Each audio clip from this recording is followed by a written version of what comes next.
ಒಂದು 8 ದೇವಸ್ಥಾನ ಇದೆ. ಆ ದೇವಸ್ಥಾನಕ್ಕೆ ಹೋಗ್ಬೇಕಾದ್ರೆ ಭಾಳ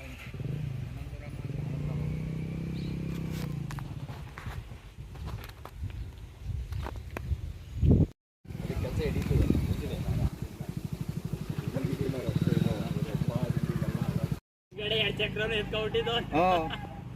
ಅವ್ರಿಗೆ ಎಷ್ಟು ಕಷ್ಟ ಅದ.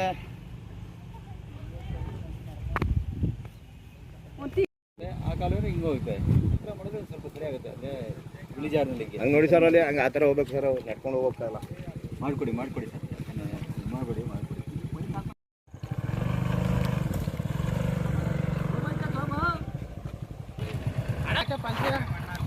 ಮಾಡೋರೆ ಮಾಕೋಟ್ ಪಂಚಾಯತಿಲಿ ಜನವೇ ಇಲ್ಲ, ಪಿ ಡಿ ಅವೇ ಗೊತ್ತಿಲ್ಲ. ಮಾಡೋರೆ ನೋಡ್ರಪ್ಪ, ಯಾರು ಗೆದ್ದಿಲ್ಲ. ಮಾಕೋಟ್ ಪಂಚಾಯತಿ ಏನು ಅನುದಾನ ಇಲ್ಲ. ನಮ್ಮ ಗೋಳು ಅವ್ರ ಕಷ್ಟ ಕಟ್ಬೇಕು. ಅವ್ರಿಗೆ ಕಾಲು ಕೈ ಮುಟ್ಕೊಂಡು